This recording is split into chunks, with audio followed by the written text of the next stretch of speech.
Hello दोस्तों, एक बार फिर स्वागत है आपका हमारे चैनल पर। मेरा नाम है वरुण और हम बात कर रहे हैं मध्य प्रदेश की। तो यार मध्य प्रदेश की बहुत सारी हमने डिस्कशन कर ली है, अभी भी बहुत सारी चीजें बची हैं क्योंकि वहां से क्वेश्चन पूछ लिए जाते हैं। और अभी हम इस वीडियो में जो बात करने वाले हैं वो शिक्षा और स्वास्थ्य की करने वाले हैं। क्यों यार, यही बहुत इंपॉर्टेंट चीज होती है कि कितनी क्या शिक्षा हम आपको शिक्षा दे रहे हैं और आप अपने बच्चों को देंगे या अपने दोस्तों यारों को देंगे शिक्षा। और शिक्षा बहुत महत्वपूर्ण हो जाती है। साथ ही साथ शिक्षा के अलावा स्वास्थ्य एक बहुत इंपॉर्टेंट मेजर फैक्टर होता है मानव के विकास में। तो ये शिक्षा और स्वास्थ्य, इससे संबंधित मध्य प्रदेश के क्या कैसे क्वेश्चंस पूछे जाते हैं, क्या क्या पूरे के पूरे फैक्ट्स एंड फिगर्स हैं, सारी चीजों को डिटेल में हम डिस्कस करने वाले हैं आपसे। बस यही है कि अगर आपको इससे संबंधित कोई भी क्वेश्चन गलत नहीं करना है तो लास्ट तक इसको देख लेना है, ताकि आपकी हर एक चीज क्या हो जाए, क्लियर हो जाए। पहले हम बात करेंगे शिक्षा की, उसके बाद स्वास्थ्य की बात करेंगे, है ना, 50-50। ठीक है, तो चलिए स्टार्ट करें। उससे पहले हाँ, दोस्तों में शेयर जरूर कर दीजिएगा ताकि उनका भला हो जाए। चैनल सब्सक्राइब करना नहीं भूलना है क्योंकि मध्य प्रदेश की पूरी तैयारी यही होने वाली है। तो मध्य प्रदेश की शिक्षा पे हम बात करेंगे, शिक्षा के साथ साथ हम स्वास्थ्य पे बात करेंगे। और शिक्षा से शुरुआत करेंगे तो भैया शिक्षित मध्य प्रदेश। ठीक है, शिक्षा का अधिकार। हाँ यार, ये क्वेश्चन हालांकि शिक्षा के अलावा ये अधिकार वाली बात है तो राजनीति विज्ञान में भी या राज्य व्यवस्था में क्वेश्चन पूछ लिया जाता है पॉलिटी से संबंधित। शिक्षा का अधिकार 86वें संविधान संशोधन अधिनियम 2002 में आया था ये। इसके अंतर्गत क्या किया गया है कि भारतीय संविधान का जो तीसरा भाग है जिसमें मौलिक अधिकार वर्णित है, उसमें 21वां जो अनुच्छेद है जिसको जीवन का अधिकार कहते हैं, उसके अंतर्गत एक अधिकार और जोड़ दिया गया 21 का, है ना। और इसमें बोला गया कि भैया जितने भी बच्चे हैं 6 से 14 वर्ष के, कितने 6 से 14 वर्ष के जितने बच्चे हैं उन सभी बच्चों को निःशुल्क शिक्षा और अनिवार्य शिक्षा जो है मिलनी चाहिए, उनका वो मौलिक अधिकार बनता है। तो ये बहुत इंपॉर्टेंट है, सीधे क्वेश्चन कई बार पूछा जा चुका है। शिक्षा का अधिकार अधिनियम बनाया गया था 2009। क्या भैया, शिक्षा का अधिकार अधिनियम 2009, इसके माध्यम से अनुच्छेद 21 का को कानूनी स्वरूप प्रदान किया गया है और 1 अप्रैल 2010 से क्या किया गया है, 21 का और शिक्षा का अधिकार अधिनियम दोनों को लागू कर दिया गया है। ठीक है भाई, दोनों को, राइट टू एजुकेशन जिसको बोलते हैं आरटीई, ठीक है, तो ये लागू 1 अप्रैल 2010 से कर दिया गया है। नए कैलेंडर के हिसाब से 1 अप्रैल को नया कैलेंडर स्टार्ट हो जाता है। तो भाई चलिए पुरानी शैक्षिक परंपरा की बात करें मध्य प्रदेश की या भारत की पुरानी परंपरा के हिसाब से प्राचीन काल में उज्जैन और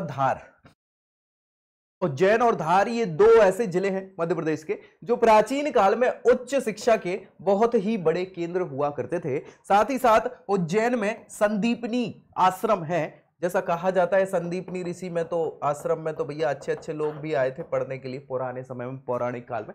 तो संदीपनी आश्रम के अलावा धार में राजा भोज ने भोजशाला बनवाई थी, भोजशाला, और भोजशाला में भी अनेक देशों से छात्र आके क्या करते थे, अध्ययन किया करते थे। ऐतिहासिक स्रोतों की अगर बात करें तो लगभग 3000 साल पहले, 3000 वर्ष पूर्व उज्जैन साहित्य, विज्ञान, खेल, खगोल शास्त्र, इन सभी चीजों का महत्वपूर्ण केंद्र हुआ करता था शिक्षा की दृष्टि से। तो भाई बहुत सारे बच्चे उस समय के, है ना, क्या करते थे, पढ़ने आते थे। देशों के नहीं, विदेशों से भी बच्चे पढ़ने यहां आते थे उज्जैन और धार में। वर्तमान की अगर बात करें शिक्षा की क्या कैसी स्थिति है मध्य प्रदेश में, तो 2011 की जनगणना जो है, अभी हम जनगणना पे भी बात करेंगे, बिल्कुल मध्य प्रदेश की जनगणना क्या कैसी है, उससे भी बहुत सारे क्वेश्चंस बनते हैं हर एग्जाम में। तो 2011 की जनगणना के अनुसार मध्य प्रदेश की कुल साक्षरता दर, लिटरेसी रेट इसको कहा जाता है, 69.3 है। कितनी है, 69.3 यानी 69% है, जो बहुत अच्छी नहीं है, सच बता दें, इसको और बढ़ना है बिल्कुल। जिसमें पुरुषों की साक्षरता कितनी है, 78.7, मतलब 79% लगभग मान लो, और महिलाओं की 59.25 यानी 59% मान लो। तो बहुत कम है महिलाओं की साक्षरता, इसको भी बढ़ाना है। तो टोटल कितनी है, ये सीधे तीनों क्वेश्चन पूछे जा चुके हैं कई बार एग्जाम्स में, इसको याद रखना। मध्य प्रदेश में 2001, ये तो 11 की साक्षरता दर के परिणाम, मतलब जनगणना में साक्षरता दर उससे 10 साल पहले 2001 की साक्षरता की बात करें तो 63.7% थी, जो बढ़ के कितनी हुई है, 69.3 हो गई।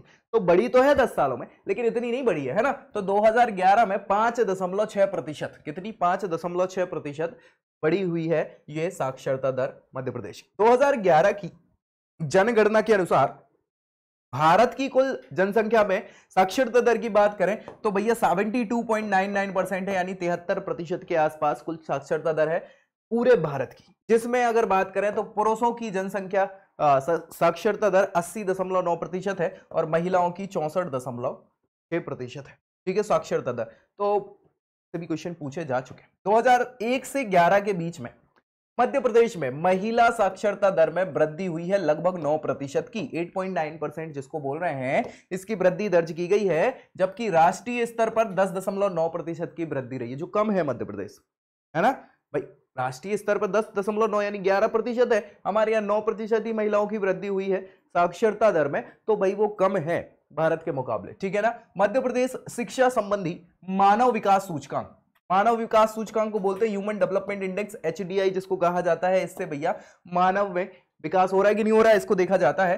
15वें स्थान पर रहा है क्या भैया, मध्य प्रदेश शिक्षा के मामले में पूरे भारत में 15वें नंबर पर रहा है। लेकिन सामाजिक असमानता समायोजित शिक्षा के मानव विकास सूचकांक में एक पायदान और गिर के 16वें नंबर पर रहा है, ठीक है। तो भैया ये गलत है, इसको हमें और बढ़ाना है मध्य प्रदेश की दृष्टि से। चलिए प्राथमिक शिक्षा की बात करें, अगर मध्य प्रदेश में प्राथमिक शिक्षा मतलब 5वीं कक्षा तक की, है ना, 5वीं तक की शिक्षा के आंकड़ों की क्या बात है मध्य प्रदेश में।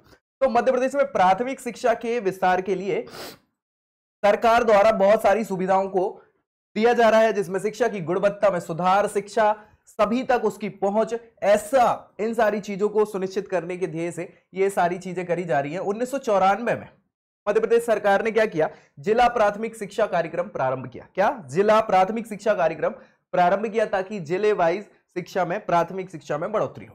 प्रारंभिक शिक्षा के लिए 6 से 11 वर्ष की आयु के 40 बच्चे जो है उपलब्ध होने पर 1 किलोमीटर की परिधि में प्राथमिक विद्यालय खोला जाएगा, और 11 से 14 उम्र के बच्चों की आयु के 12 बच्चे अगर उपलब्ध होते हैं तो 3 किलोमीटर की परिधि में माध्यमिक विद्यालय बोले तो 5वीं से 8वीं कक्षा, है ना।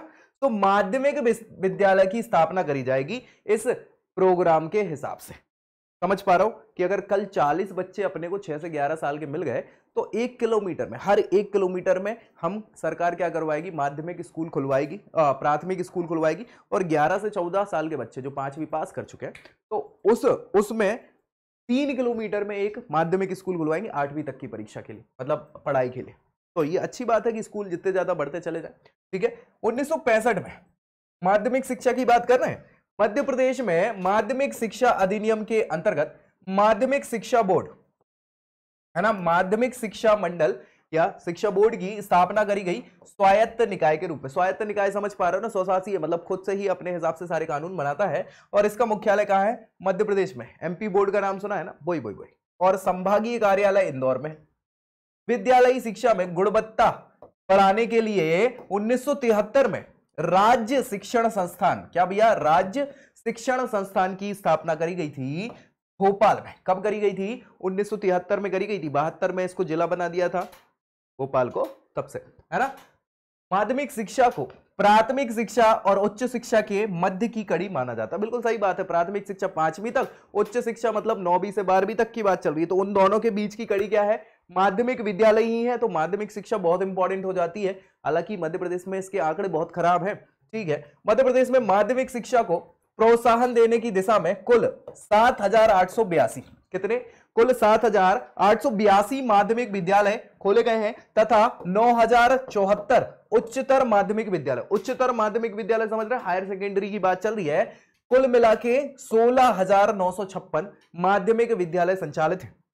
प्रदेश के माध्यमिक विद्यालयों में 25.78 लाख, यानी कि 25 लाख से ज्यादा, 26 लाख बच्चे जो हैं उच्चतर माध्यमिक विद्यालय में, 13 लाख से ज्यादा बच्चे, 13.6 लाख बच्चे हैं, है ना। तो कुल मिला ले इन दोनों को, तो कुल मिला के लगभग 39 लाख बच्चे जो हैं अध्ययनरत हैं, पढ़ते हैं मध्य प्रदेश में। 40 लाख बच्चे हैं जो भैया मान के चलिए आप 6वीं से 12वीं के, ठीक है।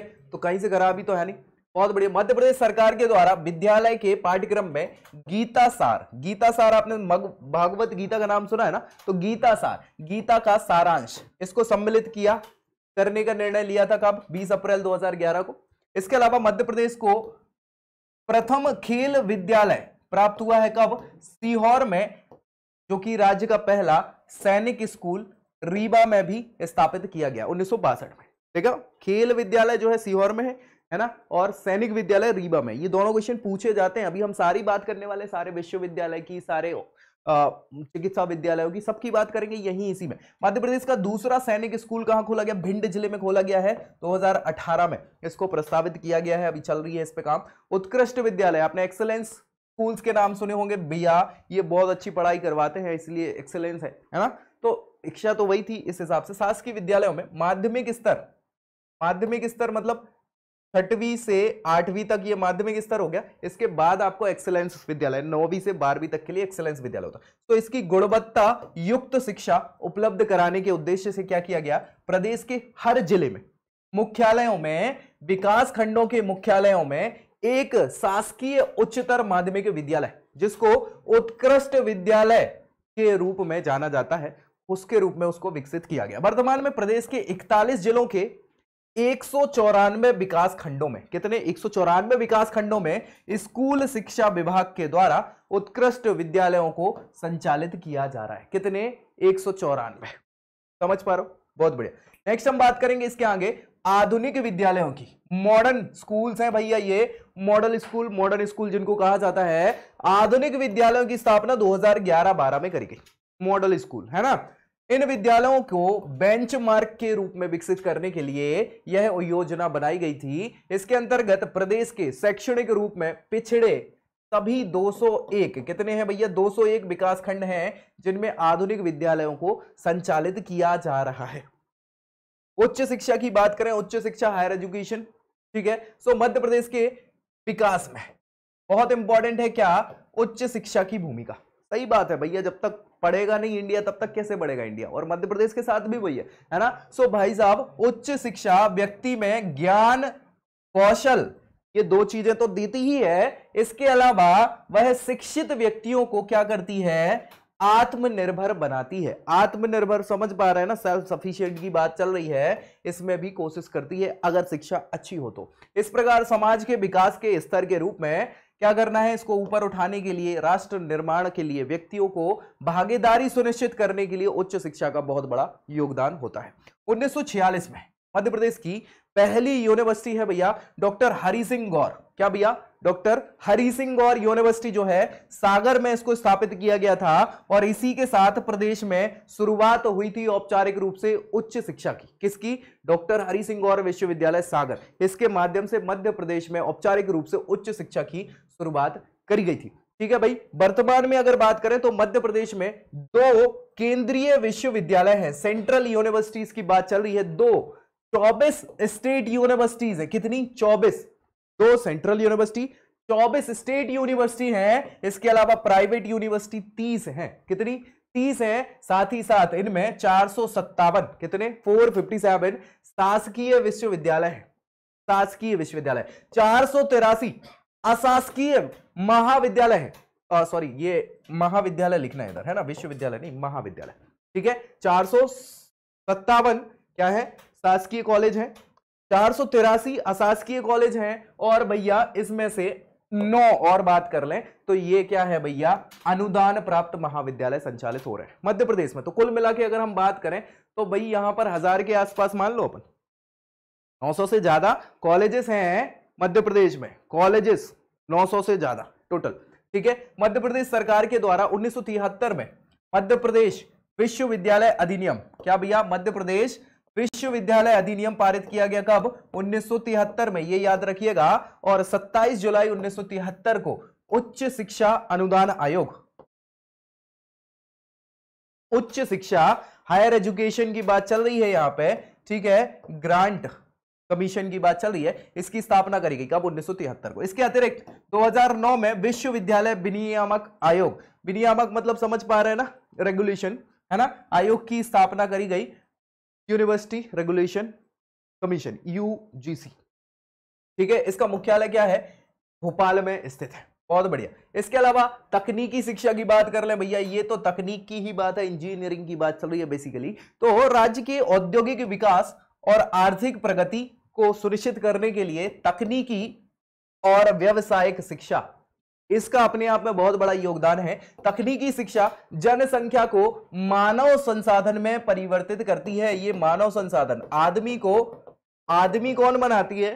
समझदार मानव कौन बनाता है? मानव संसाधन बनाने के लिए तकनीकी शिक्षा, और वाणिज्यिक शिक्षा है यही शिक्षा का अच्छा रूप है जो मानव संसाधनों को बनाती है, ह्यूमन रिसोर्स क्रिएट करती है। और प्रदेश में युवाओं को रोजगार उपलब्ध कराने के उद्देश्य से मध्य प्रदेश रोजगार निर्माण बोर्ड, क्या भैया, रोजगार निर्माण बोर्ड की स्थापना हुई थी 22 जून 2004 को। कब हुई थी? 22 जून 2004 को।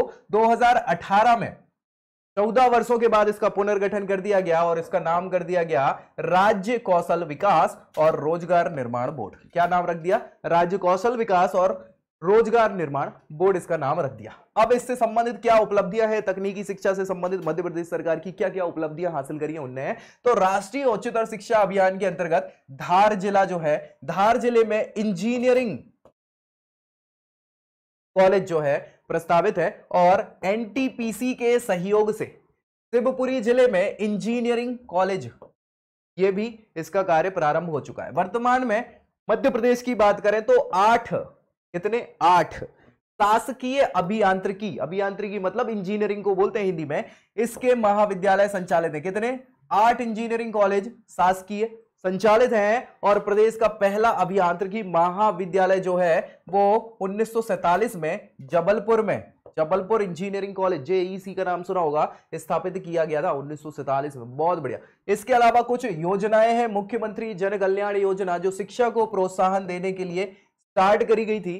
तो 2018 में असंगठित क्षेत्र, असंगठित क्षेत्र समझ पा रहे हैं, ऐसे जो मजदूर है ऐसी कैटेगरी के जो संगठित नहीं है, संगठित मतलब मान लीजिए कोई वर्कर हैं, किस किस टाइप के, ब्लू कॉलर जॉब जिनको कहा जाता है, वो बेसिकली असंगठित क्षेत्र में आते हैं। तो उनके मजदूरों के बच्चों को, असंगठित क्षेत्र के मजदूरों के बच्चों को कॉलेजों में क्या किया जाएगा? निःशुल्क प्रवेश दिया जाएगा। ऐसी सुविधा प्रदान करने के लिए ये मुख्यमंत्री जन कल्याण योजना प्रारंभ करी गई थी। इसके तहत 2017-18 में लटेरी, हरसूद, बरेली, इनमें नवीन पॉलिटेक्निक शैक्षणिक कार्य प्रारंभ किया गया था और सिंगरौली में HCL हिंदुस्तान कॉपर लिमिटेड और एनटीपीसी के सहयोग से माइनिंग इंजीनियरिंग कॉलेज की स्थापना भी करी गई है। ठीक है ना भैया। मध्य प्रदेश में केंद्रीय विश्वविद्यालय कितने हैं? 2 है, हमने बात करी है सेंट्रल यूनिवर्सिटीज, है ना, सेंट्रल यूनिवर्सिटी 2 है, जिसमें सबसे पुरानी है कौन सी? डॉक्टर हरि सिंह गौर विश्वविद्यालय है, ये 1946 में सागर में बनाया गया था। दूसरा आपका ये अभी कुछ समय पहले इंदिरा गांधी राष्ट्रीय आदिवासी विश्वविद्यालय है, ट्राइबल यूनिवर्सिटी इसको कहा गया है, ये अमरकंटक में 2008 में एस्टैब्लिश करी गई थी। कब? अमरकंटक में 2008 में। अमरकंटक अनूपपुर जिले में पड़ता है। अमरकंटक तो नाम आप सभी जानते हैं, नर्मदा नदी, सोन नदी, जोहिला नदी, इन सबका उद्गम स्थल है और तीर्थ क्षेत्र के रूप में इसको जाना जाता है। पर्यटन नगरी नहीं है ये, धर्म नगरी कहलाती है अमरकंटक। तो वहीं पर ये आदिवासी विश्वविद्यालय, 2 केंद्रीय विश्वविद्यालय, सीधे क्वेश्चन पूछे जाते हैं, याद रखना है। इसके अलावा राज्य के जो स्टेट यूनिवर्सिटीज है मध्य प्रदेश में कौन कौन सी है? तो भैया विक्रम यूनिवर्सिटी। क्या भैया? सीधा क्वेश्चन पूछा जाता है विक्रम यूनिवर्सिटी कहां है? तो विक्रम यूनिवर्सिटी विक्रमादित्य के नाम पे है ना, उज्जैन में स्टैब्लिश हुई है 1957 में। कब भैया? 1957 में इसको स्टैब्लिश करा गया है। इसके बाद रानी दुर्गावती विश्वविद्यालय, रानी दुर्गावती यूनिवर्सिटी है। रानी दुर्गावती जी कहाँ की है? जबलपुर की है। तो भैया जबलपुर में स्टैब्लिश किया गया है उसी समय 1957 में। फिर भाई साहब देवी अहिल्याबाई विश्वविद्यालय, देवी अहिल्याबाई का नाम आपने सुना ही होगा, अहिल्या की नगरी, हाँ इंदौर। ठीक है, सो इंदौर में देवी अहिल्याबाई DAV यूनिवर्सिटी है, 1964 में इसको स्टैब्लिश किया गया था। इसके बाद जीवाजी विश्वविद्यालय, जीवाजी राव सिंधिया है ये, है ना, तो सिंधिया डायनेस्टी का ग्वालियर में चल रही है, सो ग्वालियर में स्टैब्लिश किया गया था 1964 में ही इसको, जीवाजी राव या जीवाजी विश्वविद्यालय यूनिवर्सिटी। जवाहरलाल नेहरू, नेहरू जी भी आजादी के बाद थे। कृषि यूनिवर्सिटी है ये, ठीक है, एग्रीकल्चर यूनिवर्सिटी 2 ही है एग्रीकल्चर यूनिवर्सिटी। ये जबलपुर में पहली एग्रीकल्चर यूनिवर्सिटी स्टैब्लिश करी गई थी जवाहरलाल नेहरू के नाम से 1964 में। कब भैया? 1964 में।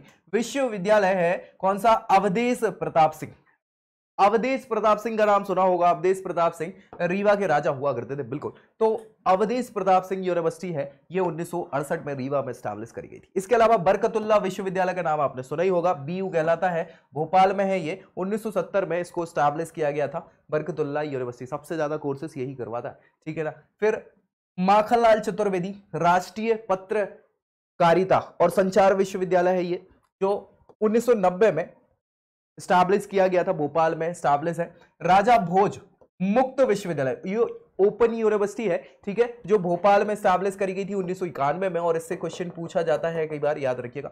महात्मा गांधी चित्रकूट ग्रामोदय विश्वविद्यालय, ये क्वेश्चन पूछा जा चुका है। ग्रामोदय विश्वविद्यालय यूनिवर्सिटी कहां पर है? सतना में है, चित्रकूट सतना में पड़ता है ना। सो 1991 में इसको स्टैब्लिश किया गया था। राज्य विधि संस्थान, ये लॉ यूनिवर्सिटी है, राष्ट्रीय नेशनल लॉ यूनिवर्सिटी है, कहां पे? भोपाल में ही। 1997 में इसको स्टैब्लिश किया गया था। इसके अलावा राजीव गांधी प्रौद्योगिकी विश्वविद्यालय, आरजीपीवी, कौन नहीं जानता भाई, ठीक है, भोपाल में है। 1998 में इसको स्टैब्लिश किया गया था। ये तकनीकी, मतलब बेसिकली अभियांत्रिकी से संबंधित है, तकनीकी शिक्षा से संबंधित। महर्षि पाणिनि संस्कृत वैदिक विश्वविद्यालय, महर्षि पाणिनि, तो पाणिनि साहब जो हैं उज्जैन से संबंधित है, और 2008 में ये यूनिवर्सिटी स्टैब्लिश करी गई थी। राजमाता विजया राजे सिंधिया कृषि विश्वविद्यालय, एक तो नेहरू जी के लिए है, जो लास्ट स्लाइड में हमने डिस्कस किया था, है ना, जवाहरलाल नेहरू कृषि विश्वविद्यालय जबलपुर में। दूसरा ये है राजमाता विजया राजे सिंधिया कृषि विश्वविद्यालय, ये ग्वालियर में स्टैब्लिश हुआ है 2008 में,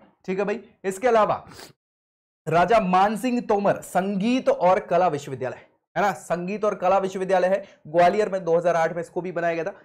नानाजी देशमुख पशु चिकित्सा महाविद्यालय, है ना, वेटरनरी यूनिवर्सिटी है, वेटरनरी यूनिवर्सिटी, है ना, जबलपुर में 2009 में स्टैब्लिश करी गई थी। अटल बिहारी वाजपेयी साहब के नाम पर हिंदी विश्वविद्यालय यूनिवर्सिटी जो है भोपाल में स्टैब्लिश है, 2011 में इसको बनाया गया था, और इसके माध्यम से अब हिंदी में सारे की सारी कोर्सेज होने लग गए हैं, चाहे वो चिकित्सा कोर्स हो, तकनीकी यानी कि इंजीनियरिंग की कोर्स हो, वो यहीं करवाया जा रहा है। मध्य प्रदेश आयुर्विज्ञान विश्वविद्यालय, मध्य प्रदेश आयुर्विज्ञान विश्वविद्यालय है, ये चिकित्सा से संबंधित है, 2011 में इसको जबलपुर में स्टैब्लिश किया गया था। सांची में भैया, सांची बौद्ध और भारतीय ज्ञान अध्ययन विश्वविद्यालय बनाई गई थी, सांची यूनिवर्सिटी इसको बनाया गया है। रायसेन में स्टैब्लिश है, ये बौद्ध धर्म और बाकी के सारे दर्शन से संबंधित यूनिवर्सिटी यहाँ पे है।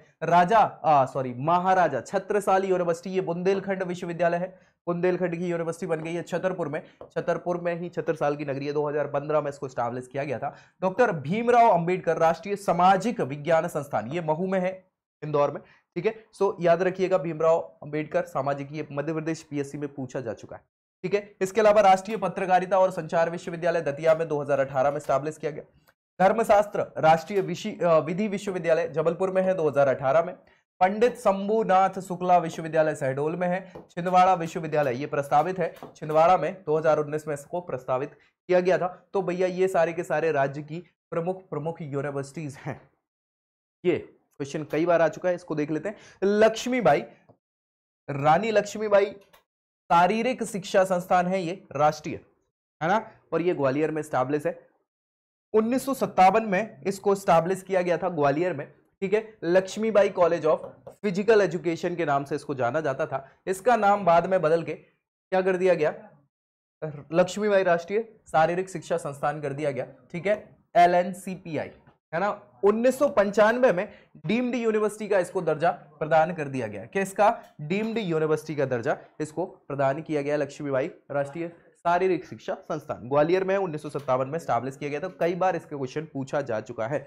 इग्नू की बात करें भैया, Indira Gandhi national open university है ये इग्नू, ठीक है। तो इंदिरा गांधी राष्ट्रीय मुक्त विश्वविद्यालय जिसको बोला जाता है, इसका मुख्यालय दिल्ली में है हालांकि, लेकिन मध्य प्रदेश में भी इसका केंद्र है। इसके 8 केंद्र हैं, इंदौर, भोपाल, जबलपुर, ग्वालियर, रीवा, बैतूल, सतना और सागर में, ठीक है। इग्नू के ये केंद्र स्थापित करे गए हैं। मध्य प्रदेश में उच्च शिक्षण संस्थान की अगर हम बात करें तो और बहुत सारे इंस्टीट्यूट भी हैं जो पूछे जाते हैं कई बार एग्जाम में, जिसमें भारतीय पर्यटन संस्थान और यात्रा संस्थान IITM, ठीक है, ये ग्वालियर में है, ठीक है ना भैया, कोई दिक्कत परेशानी। 1992 में स्टैब्लिश किया गया था। इसके अलावा राष्ट्रीय न्यायिक अकेडमी, क्या भैया? राष्ट्रीय न्यायिक अकेडमी है जो भोपाल में स्टैब्लिश करी गई थी 1993 में। साथ ही साथ अटल बिहारी वाजपेयी भारतीय सूचना प्रौद्योगिकी और प्रबंधन संस्थान, है ना, IT यूनिवर्सिटी है, ये ग्वालियर में प्रबंधन संस्थान है, सॉरी यूनिवर्सिटी बोल रहा हूं, ठीक है, ये ग्वालियर में स्टैब्लिश किया गया था। इसके अलावा भारतीय प्रौद्योगिकी संस्थान इंडियन टेक्नोलॉजी, है ना, इंदौर में। IIT का नाम सुना है ना, तो वो इंदौर में है 2009 में।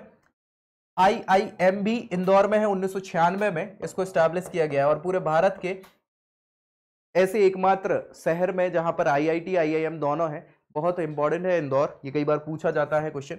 अखिल भारतीय आयुर्विज्ञान संस्थान एम्स बोलते हैं इसको, एम्स भोपाल में स्टैब्लिश है 2012 से। मौलाना आजाद कॉलेज है टेक्नोलॉजी का, है ना, मैनिट का नाम सुना होगा ना आपने, हाँ एमएससीटी कहलाता था पहले, ठीक है, अभी मैनिट कहलाता है।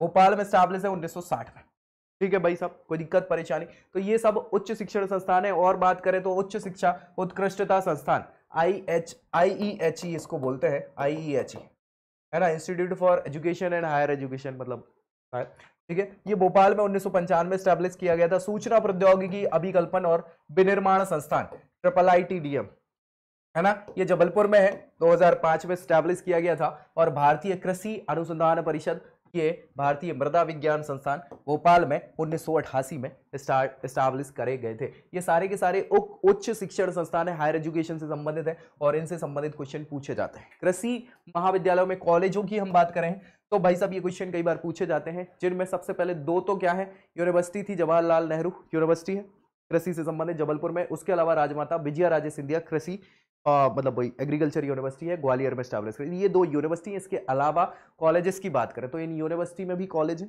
इसके अलावा कॉलेज में कृषि महाविद्यालय सीहोर वाला, सीहोर वाला RAK कहलाता है, RAK कॉलेज है और बहुत ही रफी अहमद किदवई इनका नाम है RAK कॉलेज का, और बहुत ही फेमस कॉलेज है ये कृषि का, सीहोर में स्टैब्लिश है।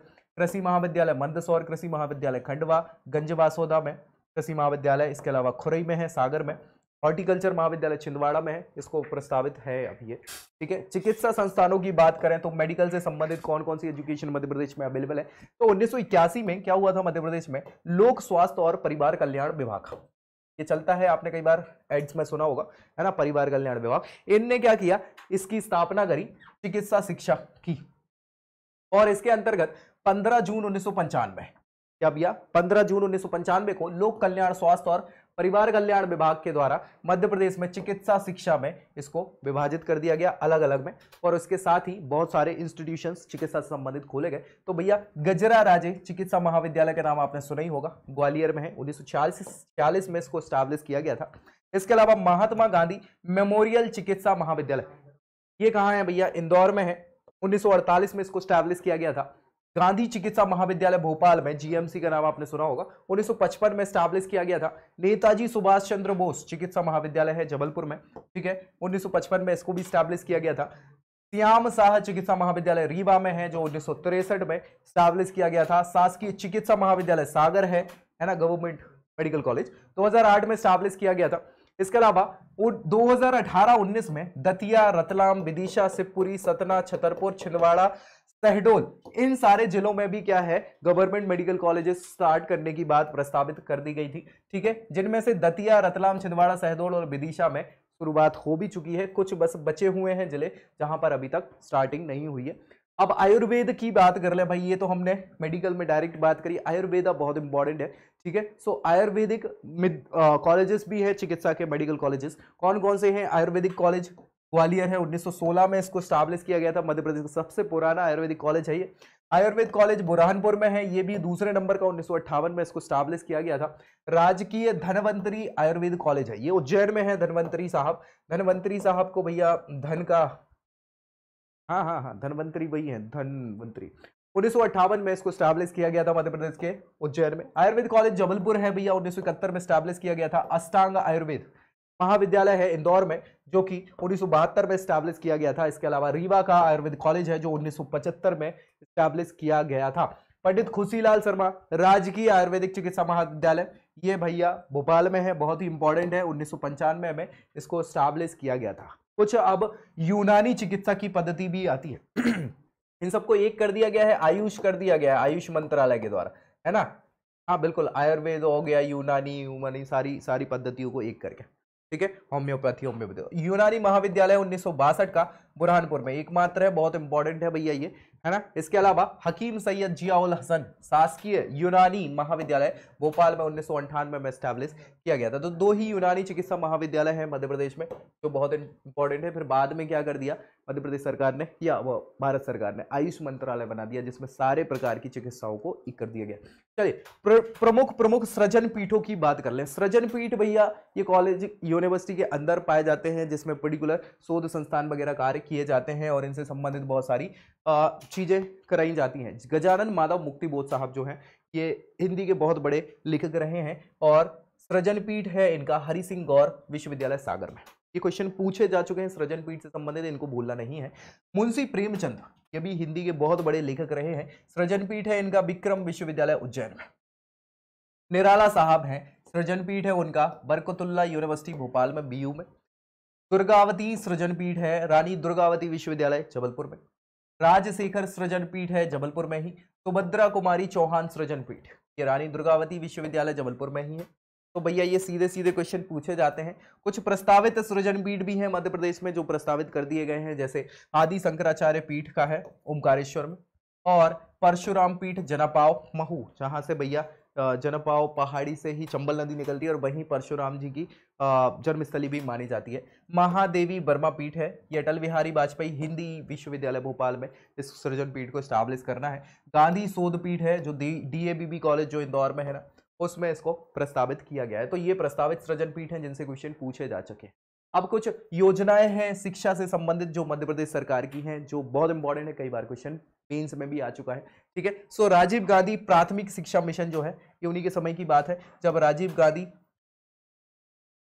20 अगस्त 1994 को इसको प्रारंभ करा गया था। इसके अंतर्गत 6 से 14 वर्ष के बच्चों को क्या करना है, अलग अलग शिक्षा केंद्रों के माध्यम से शिक्षा प्रदान करना और इसका लोकव्यापीकरण यानी इसको फैलाना, ग्लोबलाइज करना। राजीव गांधी शिक्षा मिशन एक पंजीकृत स्वायत्तशासी संस्था है। इसके तहत क्या है भैया, इस संस्था के अध्यक्ष मुख्यमंत्री होते हैं और शिक्षा की योजनाएं बनाई जाती हैं। शिक्षा गारंटी योजना, ये मध्य प्रदेश में शिक्षा गारंटी योजना चालू करी गई है 1 जनवरी 1997 से। इस योजना में क्या है भाई, ऐसे स्थानों पर 90 दिन के अंदर सरकार क्या है एक स्कूल आरंभ करने की गारंटी देती है जहां पर 1 किलोमीटर की रेंज में क्या है प्राथमिक शिक्षा की सुविधा उपलब्ध नहीं है, या फिर अनुसूचित जाति जनजाति क्षेत्रों में न्यूनतम 25 बच्चे हों वहां भी कर सकती है। सामान्य क्षेत्र पे जहां 40 बच्चे हों 1 किलोमीटर की परिधि में, वहां भी आपका प्राथमिक शिक्षा के लिए स्कूल खोले जाते हैं। शंखनाद योजना, शंखनाद योजना ये आदिवासी क्षेत्रों में स्टार्ट किया है विकास करने के लिए, विद्यालयों की सहभागी बनने के उद्देश्य से इसको जनवरी 1997 में स्टार्ट किया गया था। सर्व शिक्षा अभियान, ये तो आप सभी ने सुना होगा है ना, खूब पढ़ें, आओ मिलकर सब पढ़ें। ठीक है, प्रारंभिक शिक्षा की सभी पहुंच सुनिश्चित करने के उद्देश्य से भारत सरकार ने ये सर्व शिक्षा अभियान स्टार्ट करवाया था 2001 में। ठीक है, और सर्व शिक्षा अभियान के तहत केंद्र और राज्य सरकारों के बीच में क्या है 75-25 75 और 25% की भागीदारी है दोनों के बीच में, केंद्र और राज्य के बीच में। कस्तूरबा गांधी विद्यालय योजना, इस योजना के तहत 10 वर्ष से अधिक आयु के जितने भी बच्चे हैं बालिकाओं को शैक्षणिक सत्र में निःशुल्क आवास यानी हॉस्टल की फैसिलिटी और शिक्षा की भी सुविधाएं उपलब्ध कराई जाती हैं कस्तूरबा गांधी विद्यालय योजना में। गांव की बेटी 2005 से ये स्टैब्लिश हुई है। गांव की बेटी योजना 2005 में इसको भी प्रारंभ किया गया था। इसके अंतर्गत 12वीं कक्षा में पहली श्रेणी में प्रथम श्रेणी में उत्तीर्ण होने वाली जो ग्रामीण बालिकाएं हैं उनको क्या किया जाएगा, निःशुल्क रूप से उच्च शिक्षा प्रदान करी जाएगी। 500 रुपए प्रति माह की छात्रवृत्ति भी उनको उस जीवन मतलब जो पढ़ाई है उच्च शिक्षा की उसमें दी जाएगी। कन्या साक्षरता प्रोत्साहन योजना, क्या भैया, कन्या साक्षरता प्रोत्साहन योजना, इसे राज्य सरकार के द्वारा अनुसूचित जाति और जनजाति की छात्राओं के उच्च शिक्षा के लिए प्रोत्साहित करने के उद्देश्य से 2006 जनवरी में प्रारंभ किया गया था। और इसके तहत 9वीं कक्षा में प्रवेश लेने वाली छात्राओं को क्या किया जाएगा, 1000 रुपए है ना, और गांव में प्रवेश लेने वाली कक्षा बच्चियों को 2000 रुपए प्रोत्साहन राशि प्रदान की जाएगी ताकि भैया बच्चियां आए और पढ़ाई करें ज्यादा। ठीक है, प्रतिभा किरण योजना, इस योजना के अंतर्गत शहरी क्षेत्रों में गरीबी रेखा के नीचे जो जीवन यापन करने वाले परिवार हैं उनके छात्राओं को वित्तीय सहायता देने का प्रावधान है, जिसमें क्या किया हो, 12वीं कक्षा में प्रथम श्रेणी में उत्तीर्ण किया हो। ठीक है, कस्तूरबा गांधी विद्या योजना 20 जुलाई 2004 को स्टार्ट की गई थी बालिकाओं के लिए। ठीक है, शैक्षणिक पिछड़ापन को दूर करने के लिए अनुसूचित जाति जनजाति के और अन्य पिछड़ा वर्ग के बच्चियों के लिए ये सुविधाएं जो हैं आवासीय सुविधाएं, प्राथमिक शिक्षा इत्यादि की देने के लिए ये योजना स्टार्ट करी गई थी। इसके अलावा नवोदय विद्यालय योजना है, जवाहर नवोदय विद्यालय योजना, ये बहुत ही अच्छी योजना रही है मध्य प्रदेश सरकार की। 1986 में इसको प्रारंभ करा गया था। इसका उद्देश्य था आवासीय विद्यालयों का स्टार्ट करना, उसके माध्यम से क्या है, माध्यमिक स्तर तक की पढ़ाई बच्चों को करवाना। तो ये बहुत सफल रही है, याद रखिएगा।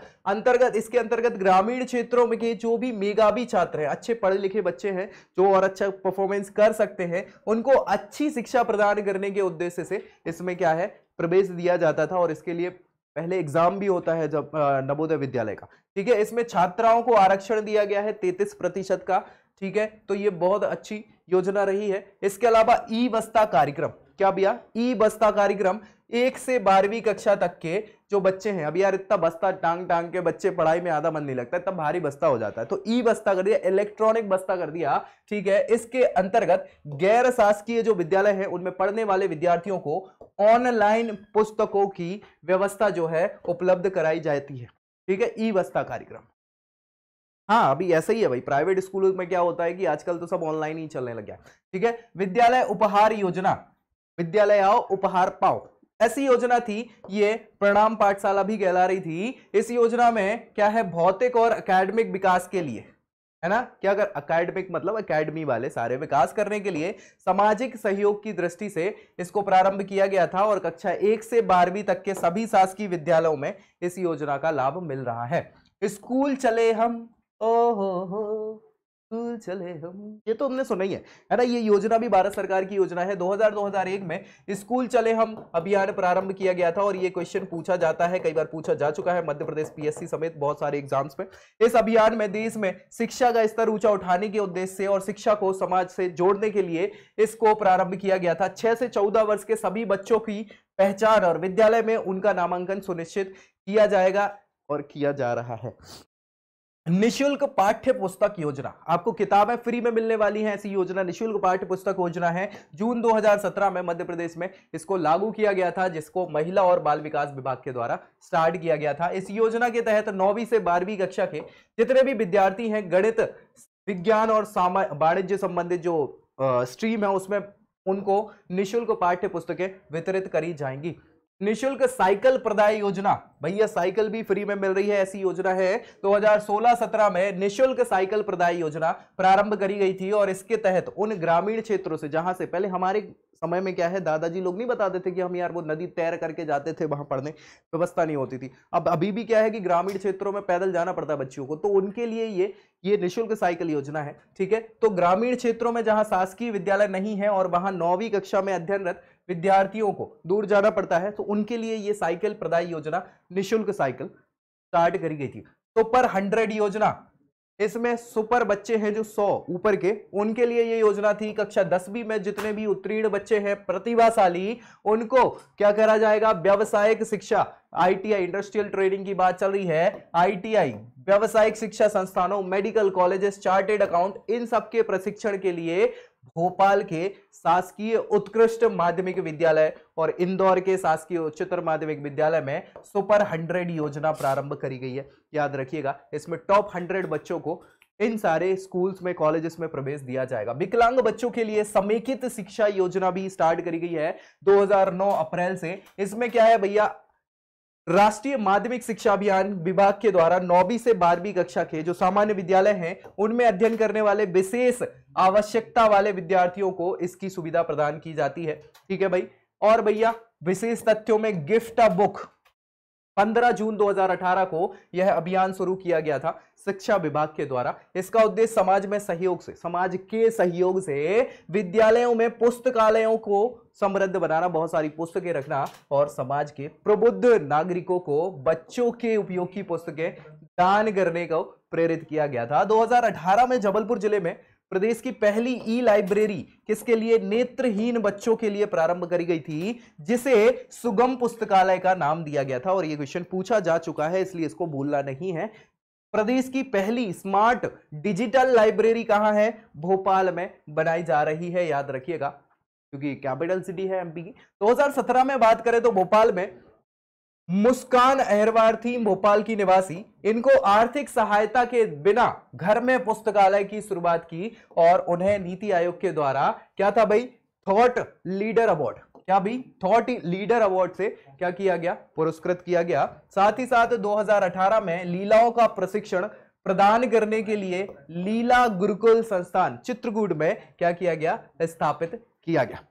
ठीक है भाई, तो ये बात अभी हमने करी किसकी, शिक्षा की। अब बारी है स्वास्थ्य की, याद रखिएगा, क्योंकि हेल्थ बहुत मेजर इशू होता है, इसमें अगर हमने बढ़ावा नहीं दिया तो फिर हम मानव संसाधन कैसे बना पाएंगे। जी हाँ, स्वास्थ्य की बात कर लेते हैं तो विश्व स्वास्थ्य संगठन, इसमें ये क्या है भैया, इंटरनेशनल संस्था है, WHO इसको कहा जाता है। इनके अनुसार स्वास्थ्य केवल रोग या दुर्बलता अनुपस्थिति ही नहीं है, बल्कि क्या है, पूर्णतः शारीरिक, मानसिक, मनोवैज्ञानिक, सामाजिक, आध्यात्मिक, इन सभी दृष्टियों से संतुलित स्थिति को स्वास्थ्य कहा जाता है। स्वस्थ व्यक्ति वही है जो इन सभी स्थितियों में सही है। अगर एक भी स्थिति गड़बड़ है तो वो स्वस्थ नहीं है, वो बीमार व्यक्ति है। ठीक है भाई, सो स्वास्थ्य भौतिक, मानसिक, सामाजिक, इन कुशलताओं के साथ ही स्वस्थ व्यक्ति रह सकता है। इससे क्या होता है, अगर व्यक्ति स्वस्थ है तो जीवन प्रत्याशा में वृद्धि होती है। जीवन प्रत्याशा मतलब जीने में आपका एज बढ़ जाता है। सार्वभौमिक प्रतिरक्षण जो हमारी इम्यूनिटी है, और मानव संसाधन का विकास, ये भी सारी चीजें बढ़ जाती हैं। तो स्वास्थ्य में WHO की ऐसी मान्यता है। तो मध्य प्रदेश के स्वास्थ्य संकेतकों की अगर हम बात करें, मध्य प्रदेश में स्वास्थ्य की कैसी क्या गणनाएं हैं, फिगर एंड फैक्ट्स की बात करें तो विगत वर्षों में स्वास्थ्य संबंधी संकेतकों के द्वारा वर्तमान में नवजात शिशु मृत्यु दर, इन्फेंट मोर्टालिटी रेट इसको कहा जाता है, 32 है। 1000 बच्चों जो जन्म लेते हैं उनमें 32 बच्चे एक्सपायर हो जाते हैं। इसके अलावा जो शीघ्र नवजात शिशु मृत्यु दर है वो भैया 24 है, 1000 बच्चों में 24 एक्सपायर हो जाते हैं। और बाल मृत्यु दर, जिनको शिशु मृत्यु दर भी कहा जाता है, 55 है। 1000 बच्चों में 55 बच्चे एक्सपायर हो जाते हैं 1 साल के आसपास के। शिशु मृत्यु दर 47 है, 1000 बच्चे जन्म लेते हैं तो 47 बच्चे एक्सपायर हो जाते हैं, जो कि बहुत अच्छा नहीं है, ये हमें कम करना होगा। ठीक है भाई, तो मुख्यमंत्री बाल हृदय उपचार योजना स्टार्ट करी गई है। और भी तो इसमें हृदय रोग से पीड़ित बच्चों के लिए उपचार हेतु 14 जुलाई 2017 को स्टार्ट किया गया। इस योजना में हृदय रोग से पीड़ित बच्चों को क्या किया जाएगा, प्रदेश या उसके बाहर के जो बड़े बड़े चिकित्सालय हैं उनमें चिकित्सा सुविधा उपलब्ध कराई जाएगी। तो ये बहुत अच्छी योजना है। बाल श्रवण योजना, बच्चे जो होते हैं उनमें श्रवण शक्ति के साथ थोड़ी सी समस्या हो जाती है तो इस योजना को 15-16 में राष्ट्रीय बाल स्वास्थ्य कार्यक्रम के अंतर्गत स्टार्ट किया गया था। और इसके अंतर्गत 5 साल तक के जो बच्चे हैं, जन्मजात बच्चे जो जन्म से ही सुनने में बाधित हैं, श्रवण शक्ति से बाधित हैं, उन बच्चों को विशेष परिस्थितियों में विशेष चिकित्सक के अधिमत क्या किया जाएगा, 7 वर्ष तक के हितग्राहियों को उपचार इसमें दिया जाएगा श्रवण उपचार योजना के अंतर्गत। निःशुल्क चिकित्सकीय जांच योजना, क्या भैया, चिकित्सकीय जांच योजना 2013 में, इसमें अलग अलग स्तरों पर चिकित्सा संस्थानों में पैथोलॉजी जांच सुविधा उपलब्ध करवाने के उद्देश्य से यह योजना स्टार्ट करी गई थी। पैथोलॉजी लैब जो होती है ना, वो वहीं पे स्टार्ट कर दी गई है। इससे क्या है, जिला चिकित्सालयों में 38, सिविल चिकित्सालयों में 29, सामुदायिक स्वास्थ्य केंद्रों में 25, प्राथमिक स्वास्थ्य केंद्रों में 16 और उप स्वास्थ्य केंद्रों और आरोग्य केंद्रों में 5 प्रकार की चिकित्सकीय जांचें निःशुल्क कर दी गई है, फ्री कर दी गई है। उसमें पैसा नहीं लगता। अलग अलग प्रकार की जांच, जैसे खून की जांच करवा ली अपन ने, है ना, शुगर चेक करा लिया, ब्लड प्रेशर चेक करा लिया, तो ये बेसिक चीजें जो निःशुल्क जांच होती हैं इन चिकित्सालयों में। ठीक है भाई। निःशुल्क डायलिसिस योजना भैया निःशुल्क, याद रखिए, बहुत खर्चा आता है डायलिसिस में। 2016 से प्रदेश के समस्त जिलों में निःशुल्क डायलिसिस योजना भी संचालित करी जा रही है। और इस प्रकार इस सुविधा उपलब्ध कराने वाला मध्य प्रदेश पहला राज्य है पूरे देश का।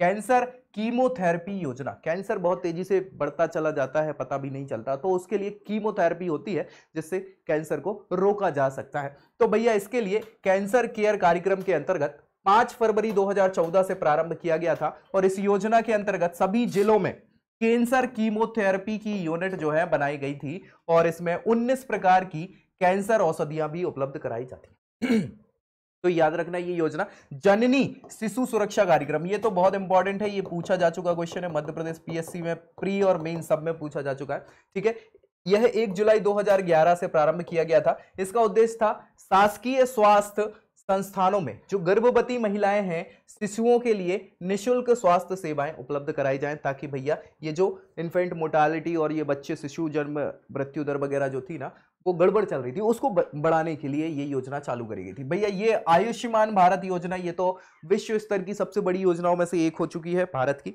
आयुष्मान भारत योजना ये राष्ट्रीय स्तर की योजना है, प्रधानमंत्री राष्ट्रीय स्वास्थ्य सुरक्षा मिशन के अंतर्गत इसको मध्य प्रदेश में 15 अगस्त 2018 से लागू कर दिया गया है। ठीक है, इस योजना के तहत जितने भी गरीबी रेखा से नीचे लोग बाग जीवन यापन कर रहे हैं, उन परिवारों को निःशुल्क स्वास्थ्य बीमा और चिकित्सालयों में 5 लाख रुपए तक का निःशुल्क इलाज करवाया जा रहा है। तो ये दुनिया की सबसे बड़ी योजनाओं में से है, किसकी? हेल्थ को लेके। ठीक है, भारत की योजना।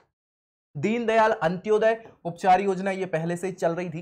गरीबी रेखा के नीचे जो जीवन यापन करने वाले परिवार थे, उन्हें निःशुल्क उपचार किया जाता था, उनकी जांच की सुविधा उनको उपलब्ध कराई जाती थी। इसके लिए 2004 25 सितंबर से ये योजना चल रही थी और 20,000 रुपए तक की जो चिकित्सा सहायता है वो उपलब्ध इसमें कराई जाती है। दीनदयाल सचल अस्पताल योजना, ये भैया चलता चलित अस्पताल योजना है बेसिकली। इसके अंतर्गत अनुसूचित जाति और जनजाति इनमें चिकित्सा सुविधा उपलब्ध कराने के उद्देश्य से 2006 से यह स्टार्ट करी गई योजना है और इसमें स्वयं जाकर क्या है, स्वास्थ्य सेवाएं प्रदान करते हैं कौन? अस्पताल। दीनदयाल 108 एम्बुलेंस सेवा, ये आपको पता ही है, 108 लगाओ एम्बुलेंस बुलाओ, ये स्लोगन है और जिसमें क्या है, कभी कभार आप सीधा सीधा जाके एम्बुलेंस को बुला सकते हैं जब भी कभी ऐसी चिकित्सा से संबंधित कोई दिक्कत आ जाती है। तो आपातकालीन चिकित्सा सुविधा उपलब्ध कराने के लिए 2011-12 से यह योजना चालू है और इसका संचालन चिकित्सा हेल्प केयर लिमिटेड संस्था के द्वारा किया जा रहा है, जो सार्वजनिक निजी भागीदारी के अंतर्गत स्टार्ट की गई है। सघन इंद्रधनुष टीकाकरण अभियान प्रदेश के मतलब मध्य प्रदेश में इस मिशन को 2015 से विदिशा जिले में स्टार्ट किया गया था और इस मिशन के अंतर्गत डिप्थीरिया, बलगम, टिटनेस, पोलियो, तपेदिक, खसरा, हेपेटाइटिस बी, ये प्रमुख बीमारियां हैं जिनके टीके लगाए जाते हैं इस इंद्रधनुष योजना के तहत। ममता अभियान जो है माता वाला मृत्यु दर जो है, शिशु मृत्यु दर है और कुल प्रजनन दर में स्थिरता लाने के लिए, ये जो गड़बड़ चल रहा है, कमी है, अभी बहुत खराब प्रदर्शन है,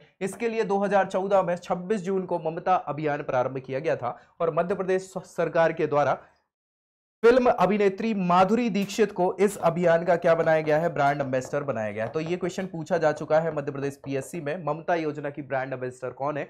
माधुरी दीक्षित इसकी ब्रांड एम्बेसडर बनाई गई है। महिला और बाल विकास, ये बहुत इंपॉर्टेंट है। 15 अगस्त 1986 को महिला एवं बाल विकास संचालनालय का गठन किया गया, जो सारी की सारी चीजें देखता है। बाद में इसे अलग कर दिया गया 1988 में महिला एवं बाल विकास विभाग के रूप में। ठीक है, 2012 से इस विभाग के अंतर्गत 2 संचालनालय हैं, 2 अलग अलग डिपार्टमेंट्स हो गए हैं, एकीकृत बाल विकास सेवा संचालनालय और महिला सशक्तिकरण संचालनालय, 2 अलग अलग डिपार्टमेंट बना दिए हैं इसी के अंदर महिला एवं बाल विकास संचार के अंतर्गत। प्रदेश में जो महिला नीति है मध्य प्रदेश में क्या है भैया? तो 2015 में मध्य प्रदेश से महिलाओं के प्रति समाज में मानसिकता में सकारात्मक परिवर्तन, नकारात्मक नहीं, अच्छा परिवर्तन लाने के लिए महिलाओं की सुरक्षा, आर्थिक आत्मनिर्भरता और उनके विकास के लिए समाज में उनको अच्छा स्थान सुनिश्चित कराने के लिए इसका 2015 में 19 मई में क्या किया गया? स्टार्टिंग कर दी गई। ठीक है, महिला नीति लागू कर दी गई। Gender responsive budget, gender responsive यानी दोनों जेंडर से रिलेटेड 2007-8 में लिंग पर आधारित जेंडर रिस्पॉन्सिव बजट लागू करने वाला पहला राज्य था मध्य प्रदेश पूरे भारत का। महिला वित्त और विकास निगम की स्थापना करी गई थी, महिलाओं के आर्थिक और सामाजिक रूप से सशक्त करने, उनको आत्मनिर्भर और स्वावलंबी बनाने के उद्देश्य 1988 में 31 अक्टूबर को इसकी शुरुआत करी गई। किसके द्वारा? महिला एवं वित्त विकास निगम गठित किया गया। 2001 31 मार्च को इसका नाम बदल के क्या कर दिया? मध्य प्रदेश महिला वित्त विकास निगम रख दिया गया है। और भैया महिला आर्थिक विकास निगम 12 नवंबर 1986 में स्थापित किया गया है।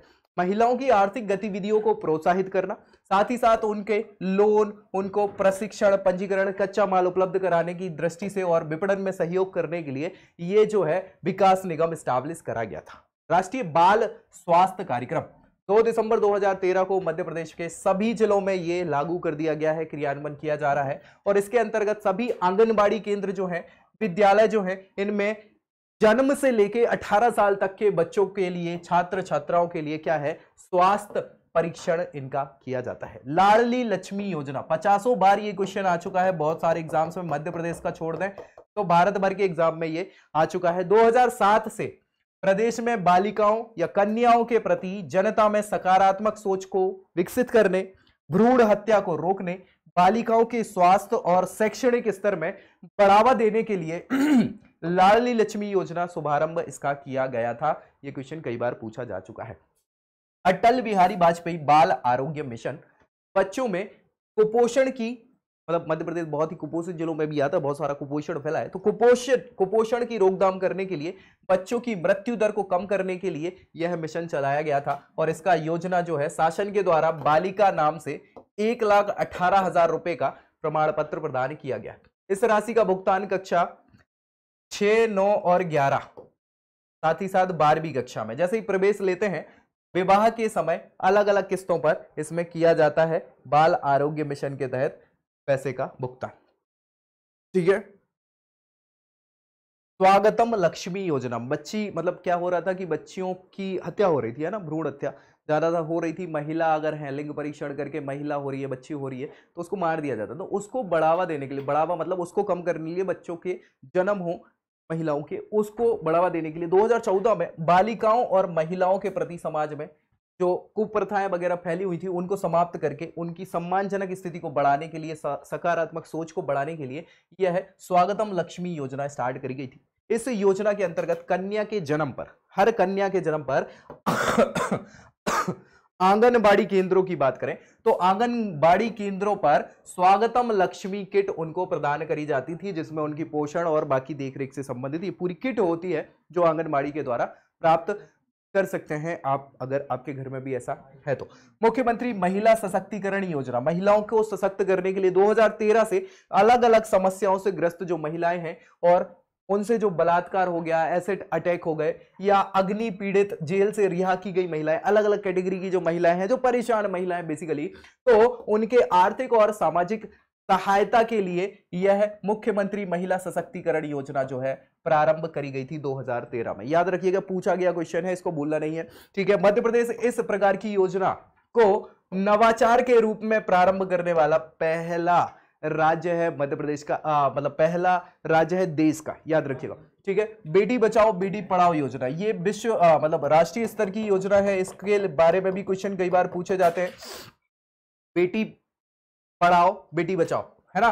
देश में लिंग आधारित शैक्षणिक जो असमानता है, क्योंकि लिंग परीक्षण कराए जाते हैं जिसके कारण जो हमारा रेशियो है जिसको हम बोले तो वो कम होता चला जा रहा है, महिला और पुरुषों का रेशियो, है ना, महिलाएं कम होती चली जा रही है। सो इस असमानता को दूर करने, बालिकाओं की उत्तरजीविता, सुरक्षा, शिक्षा, इन सारी चीजों को सुनिश्चित करने के लिए 22 जनवरी 2015 को प्रधानमंत्री द्वारा इस योजना का, बेटी बचाओ का हरियाणा में शुभारंभ किया गया था। याद रखिएगा 2015 में यह योजना मध्य प्रदेश के 6 जिलों में, कहां भिंड, मुरैना, ग्वालियर, रीवा, टीकमगढ़ और दतिया, यहां पर क्या है भैया, सेक्स रेशियो जो है वो कम है, महिलाएं कम है पुरुषों के अपेक्षा, तो इन जिलों में पहले शुरुआत कर दी गई थी। इसके बाद 2017 में 15 और जिलों में इसको स्टार्ट कर दिया गया था। 2019 में शुभांगी शर्मा और देशना जैन, ये दोनों जो हैं, इनको इस अभियान का ब्रांड एम्बेसडर बनाया गया था। मध्य प्रदेश पीएससी 2019 में ये क्वेश्चन पूछा गया था, याद रखिएगा, ये फिर से पूछा जा सकता है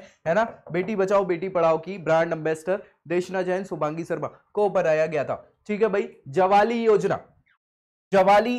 योजना जो है बहुत इंपॉर्टेंट है। ये विशेष पिछड़ी जातियां जैसे बेड़िया, बाछड़ा, सासी, इन सभी समूह की जो महिलाएं हैं, इनमें वेश्यावृत्ति जो है ये प्रथा चलती है।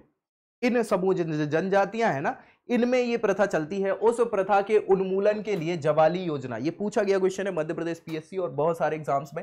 1992-93 से जवाली योजना संचालित करी जा रही है, वेश्यावृत्ति खत्म करवा के उन्हें दूसरे कामों में नियोजित करने में। ठीक है। तो ये जो प्रथा है उसको समाप्त करने के लिए बहुत बार पूछा गया क्वेश्चन है। ममत्व मेला मध्य प्रदेश में महिला वित्त विकास निगम के द्वारा स्वयं सहायता समूह जो होते हैं, सेल्फ हेल्प ग्रुप, इनके द्वारा ग्रामीण और शहरी महिलाओं को क्या करना, उद्यमी बनाने के लिए, उद्यमी मतलब खुद का बिजनेस स्टार्ट करने के लिए क्या किया जाता है, उनके प्रदर्शन और विक्रय के लिए यह आयोजित किया जाता है ममत्व मेला। 2016 में पहला ममत्व मेला भोपाल में आयोजित किया गया था। 2017 में इसको स्वरोजगार मेले का रूप प्रदान कर दिया गया था। ठीक है, तो बहुत इंपॉर्टेंट है ये ममता मिला। ऊषा किरण योजना, क्या भैया? ऊषा किरण योजना घरेलू हिंसा से जो पीड़ित महिलाएं हैं, बालिकाएं हैं, उनको विधिक सहायता, विधिक मतलब कानून की सहायता, पुलिस सहायता और परामर्श, साथ ही साथ चिकित्सा सहायता की पुनर्वास की सुविधा उपलब्ध कराने के लिए ऊषा किरण योजना शुरू करी गई थी 2005। ठीक है भाई, 2016 को इसको पुनरीक्षित करके फिर से प्रारंभ कर दिया गया है मई में। ठीक है, वन स्टॉप सेंटर सखी योजना जिसको कहा जाता है। सो भैया हिंसा से पीड़ित जितनी महिलाएं हैं, बालिकाएं हैं, उनके तात्कालीन, आपातकाल या गैर आपातकालीन सुविधाएं, जैसे कि उनको आश्रय प्रदान करना, अस्थायी पुलिस और विधिक सहायता प्रदान करना, चिकित्सा सहायता प्रदान करना, परामर्श उपलब्ध कराने के उद्देश्य से मध्य प्रदेश के 18 जिलों में यह योजना प्रारंभ करी गई थी, वन स्टॉप सेंटर। 2017-18 में धार, हरदा, पन्ना, दतिया, खरगोन, शिवपुरी, सिवनी और विदिशा, ये 8 नए जिले हैं जहां पर ये वन स्टॉप सेंटर स्थापित कर दिए गए हैं। तो भैया इंपॉर्टेंट था मध्य प्रदेश विधवा पुनर्विवाह योजना। मध्य प्रदेश में विधवाओं के पुनर्विवाह के लिए ये योजना सरकार द्वारा चलाई जा रही है। ठीक है भाई, 2018 में ये योजना स्टार्ट कर दी गई थी और 40 वर्ष तक की जो विधवा महिलाएं हैं उनसे विवाह करने पर 2 लाख रुपए की प्रोत्साहन राशि दी जाती है। ठीक है, तो पैसे के रूप में प्रोत्साहन दिया जाता है। बिल्कुल, विधवा सहायता योजना है। मुख्यमंत्री कल्याणी सहायता योजना, यह महिला सशक्तिकरण की ओर विशेष ध्यान देने के लिए 2018 में विधवाओं के प्रति सम्मान सूचक शब्द विधवा की जगह कल्याणी बोलना, समझ रहे हो, कल्याणी का प्रयोग किया गया है और मुख्यमंत्री कल्याणी सहायता योजना इसको प्रारंभ किया गया था। इसके तहत 18 से 79 वर्ष की विधवा जो महिलाएं हैं, कल्याणियां जिनको अब कहा जाता है, उनको 300 रुपए की मासिक पेंशन प्रदान करी जाती है इस योजना के तहत। ठीक है, लाडो अभियान, ये बहुत इंपॉर्टेंट है। बाल विवाह जैसी जो कुप्रथाएं मध्य प्रदेश में चल रही हैं, सामाजिक कुरीतियों के रोकथाम के लिए 2013 से ये अभियान चलाया जा रहा है, लाडो अभियान के रूप में। क्वेश्चन पूछा जा चुका है कई बार एग्जाम में, इसको याद रखना है। इस अभियान के अंतर्गत 18 वर्ष से कम उम्र की जितनी भी बालिकाएं हैं और 21 वर्ष से कम उम्र के जितने भी बालक हैं, ठीक है, उनके विवाह को रोकने से संबंधित कार्यों को क्रियान्वित किया जाता है। लाडो अभियान को 2014 में प्रधानमंत्री लोकसभा उत्कृष्टता पुरस्कार और 2016 में अंतरराष्ट्रीय नवाचार पुरस्कार से सम्मानित भी किया जा चुका है। किसको? लाडो अभियान को। इसमें चूंकि अब विवाह योग्य आयु जो है वो क्या है, महिलाओं के लिए या बच्चियों के लिए, गर्ल्स के लिए 18 है और पुरुषों के लिए, बच्चों के लिए, लड़कों के लिए, मेल्स के लिए 21 है। इससे पहले अगर वो क्या है, शादी कर रहे हैं तो ये बाल विवाह कहा जाता है और इसके रोकने के लिए ये लाडो अभियान चलाया जा रहा है। ठीक है भाई, याद रखिएगा। सौर्य दल योजना, कौन सी? सौर्य दल योजना प्रदेश में महिलाओं के प्रति अनुकूल वातावरण निर्मित करने और उन्हें आत्मनिर्भर बनाने, सक्षम बनाने के उद्देश्य से आंगनबाड़ी स्तर पर सौर्य दल का गठन किया गया है। इसमें 51 जिलों में 82,000 सौर्य दलों का गठन किया जा चुका है। लालिमा अभियान, ये एक अलग योजना है। मध्य प्रदेश में बच्चों, बालिकाओं, महिलाओं को एनीमिया, सबसे ज्यादा महिलाओं में एनीमिया रोग होता है, लोहे की कमी हो जाती है, ब्लड की कमी हो जाती है। ठीक है, सो इस रोग से मुक्त करने के उद्देश्य से 1 नवंबर 2016 को यह योजना, लालिमा योजना स्टार्ट करी गई थी, याद रखिएगा। इसी के साथ भी आप मध्य प्रदेश की हमने शिक्षा पे बहुत ज्यादा बात कर ली और स्वास्थ्य पर तो उससे भी ज्यादा बात कर ली, बहुत सारी योजनाओं पे बात कर ली। ये जो क्वेश्चंस थे ये पूछे जा चुके हैं हर एग्जाम में मध्य प्रदेश के, इसीलिए थोड़ा सा बड़ा हो गया। लेकिन याद रखिए, ये पूरी वीडियो देख ली ना तो गारंटी है कि शिक्षा और स्वास्थ्य से संबंधित एक भी क्वेश्चन छूट नहीं पाएगा आपका। दोस्तों में शेयर जरूर कर दीजिएगा इसको और चैनल सब्सक्राइब करना तो भूलना ही नहीं है। तो अगले वीडियो में अगली जानकारी के साथ मिलेंगे, तब तक के लिए जय हिंद।